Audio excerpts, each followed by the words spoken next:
Okay, a blood and bodily fluid procedure. When blood and bodily fluid comes into contact with produce, produce will be immediately removed from the area in sealed plastic bags and destroyed.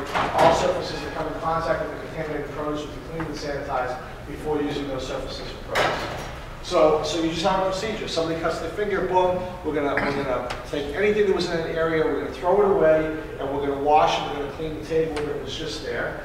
And then the person is going to, or at the same time, the person is going to be contacting the supervisor. They cut their finger. If they need stitches, they go to the hospital. If they don't need stitches, you clean it, you put a Band-Aid on it, you put the hand in the rubber glove, and you go back to work. That's what you need to do. It doesn't mean you have to go home. You have to have a procedure. You're not going to sit there between cuts of the rubbing knives and go, and then go back and cut and do that again. You never have a plan for doing stuff like this. I mean, it seems pretty weird, but I mean, you know what? People do it, okay? It happens on occasion, okay? So you just have a plan for that. You have a first aid kit, go wash with some disinfectant on it with a Band-Aid. And you should always, when you put a Band-Aid on, you should always put your hand in a rubber glove. You should always get a vinyl glove or whatever glove you want to use. So those are all the questions in the general section, okay? They total to 180 points. If you have anything that's not applicable, you can take it out. The points don't count. The points that you do have, you have to get 80% of them in order to pass. Okay, so that's how it's done. That's the general section. Okay, so also as part of this farm review, there's a water usage, things you have to fill out here. What's the source of your irrigation water? You might have multiple sources. You might have a surface pond, you might have 2 surface ponds. You might have 2 or 3 wells, you might have municipal water. Maybe you only have municipal water. Whatever it is, you write it down. How are crops irrigated? Flood, drip, sprinkler, other, just specify. You might be using overhead irrigation and you might be using drip irrigation. So there's some questions here on water quality. This is all still part of the sort of the beginning pieces of this. So the first section really dealt a lot with worker hygiene. Now the next section really hits on water quality. So our water quality assessment is performed, determine the quality of water, used for irrigation purposes on the crops being applied. The 15-point question, all your irrigation is coming out of a well and a surface water supply. You sample those 2 locations. If it's a well, you're going to do twice a year. If it's a surface water, you have to do 3 times a year. Municipal, you have to have the municipal records. Irrigation has to meet recreational water standards in Massachusetts. We talked about the level is can't be over 126. For some people, they might not irrigate. Okay, so that's an NA for them. A water quality assessment has been performed to determine the quality of water used for chemical application or for irrigation. Actually, when you spray, because of the fact that you may be spraying relatively close to harvest in some cases, especially with some of the food crops, or even post-harvest in some cases with the food crops, your spraying water needs to be potable water. Okay? Spray water needs to be potable water as well. If necessary, steps are taken to protect irrigation water from potentially direct and non-important source of contamination. That's observational. Auditor goes over, looks at your wellhead, sees that it's not in a hole, sees that there's no water standing there, that it looks pretty good, it's got something on top of it. Looks at your irrigation pond, looks what's around it. You have a bunch of animals just up the hill from the irrigation pond, and as on a rainy day, you see the suspect washing down into the irrigation pond, for example. That's an observation. Here's a water source testing log, just a place to put it all together. Your well readings, your surface water readings, and your municipal readings. If you're municipal, all you have to do is just get a copy of the report and put it in the binder. And all of these procedures, like the bodily fluid one, all of these charts are all in Word on that CD, and you can download from the website. The audit questions are on PDFs, so they're Adobe Acrobat. You can't change those, okay? You can't change the questions. But you can't change the forms, you can't change your procedures, and you can't change your farm plan and all that. So that's why all those documents are in Word. Sewage treatment, farm sewage treatment system, septic system functions properly. There's no evidence of leaking or runoff. Auditor says, what do you have, septic system or sewer? Septic system, where is it? He goes and look at it. Okay? You have a sewer, where does it go? Make sure there's no broken pipes, make sure there's no smell. Now this is something you can't do much about. There's no municipal or commercial sewage treatment facility or waste material landfill adjacent to the farm. If you have one right there and there's really no buffer, there's no tree buffer, you don't get those 10 points. You really can't control that.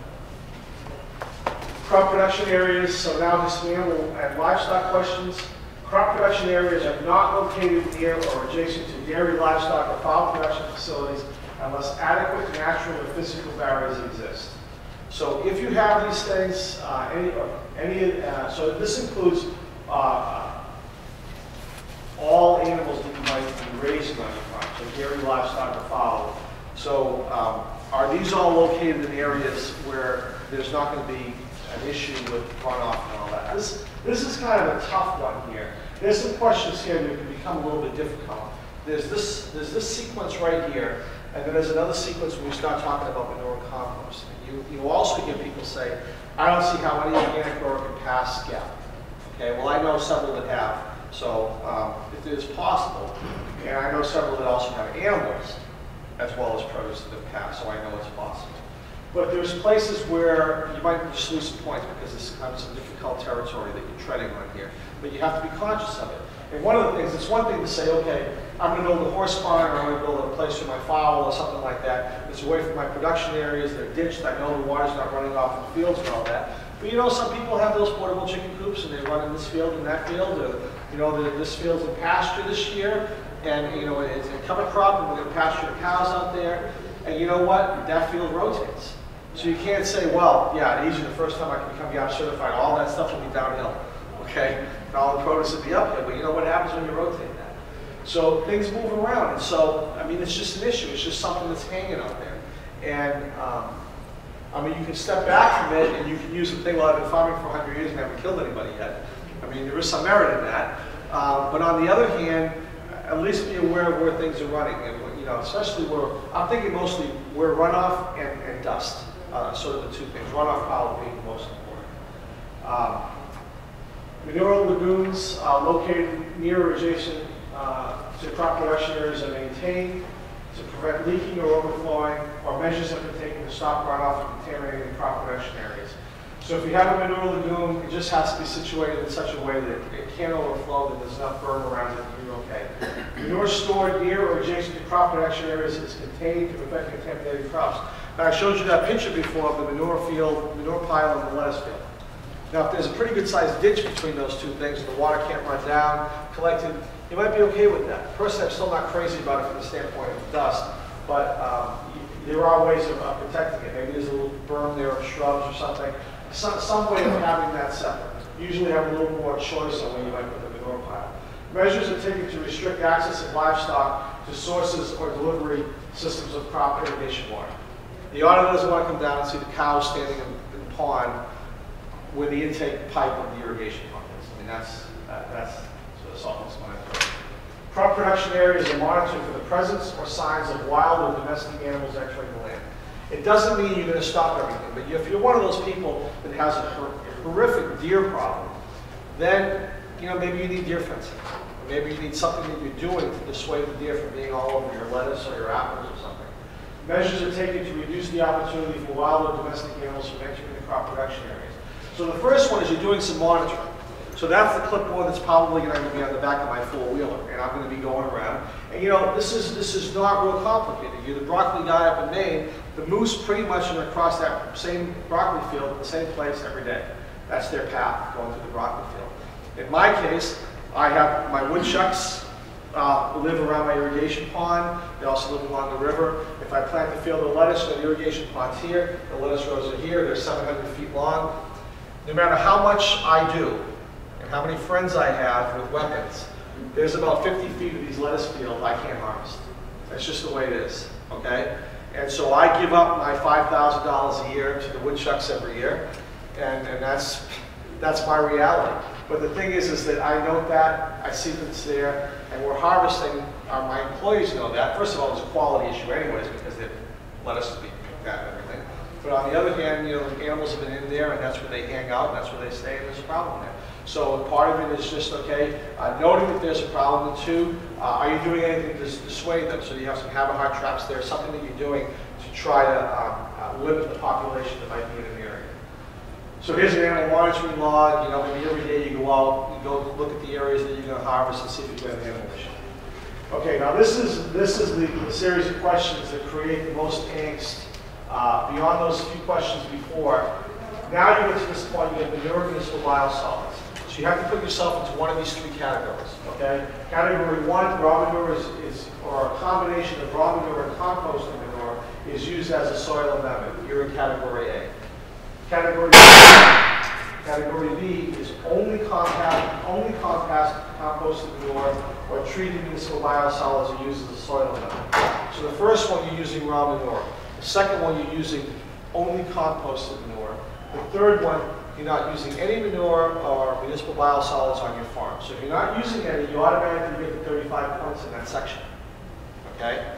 If you're in one of the other two categories, you have to go through the questions of that category and try to get as many of those 35 points as you possibly can. So here's option A, raw manure, okay? Raw manure is incorporated at least 2 weeks prior to planting and a minimum of 120 days prior to harvest. So what does that mean? That means you're putting it on in the fall for all of your early crops, okay? Because I can't think of a single crop that there may be some pumpkin varieties, maybe a really like silver queen sweet corn or something like that you harvest outside of 120 days. They're all within 120 days. Okay, so the only way you can meet that standard is put manure down in the fall. And if you have to put manure down in the spring, those might be your later planted crops. Now, no one ever said that the GAP standards and sustainability and good soil health practices all mesh, okay? No one ever said that, okay? I never said that, and this is one of the realities of that. I can understand the beets and carrots and all these underground crops, but something like sweet corn, I don't see any need to be in 120 days. I agree with you. On the ground. And in most of the standards, I can't tell you about everything specifically about the organic standards, but there is some leeway based on the crop that you're growing. And if you're growing sweet corn, that number is a lot less, 60 days or something like that. Right now, the GAP standards don't have anything in there that does that. But consider this. That is, that's a 10-point question, okay? It's a 10-point question. So,